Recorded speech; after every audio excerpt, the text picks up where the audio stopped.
નમસ્કાર મિત્રો, તાજેતરમાં સોશિયલ મીડિયાના માધ્યમથી જાણવા મળ્યું છે કે ભાવનગર ખાતે એનસીસી સી સર્ટિફિકેટનું પેપર લીક થયું છે અને આ પેપર લીકની ઘટનાના કારણે પરીક્ષાને મોકૂફ રાખવામાં આવી છે.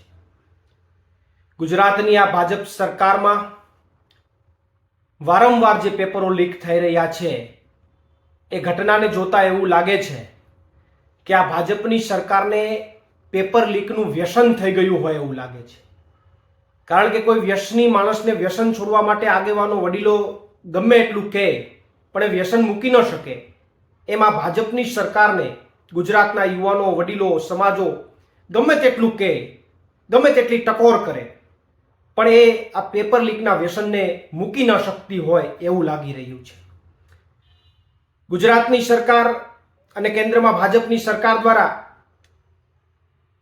નવા નવા કાયદાઓ પેપર લીકની બાબતને લઈને બનાવવામાં આવ્યા કે હવે કોઈ પેપર લીક કરશે તો 10 વર્ષ જેલની સજા અને 1 કરોડનો દંડ.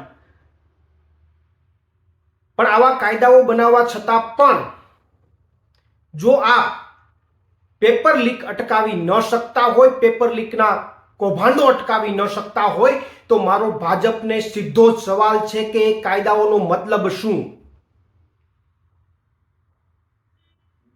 કારણ કે મહત્વની બાબત તો એ છે કે પેપર લીકની ઘટના કોઈ પણ કાળે અટકવી જોઈએ અને જો અટકી ન શકતી હોય તો સરકારે સ્વૈચ્છિક રાજીનામા આપી દેવા જોઈએ.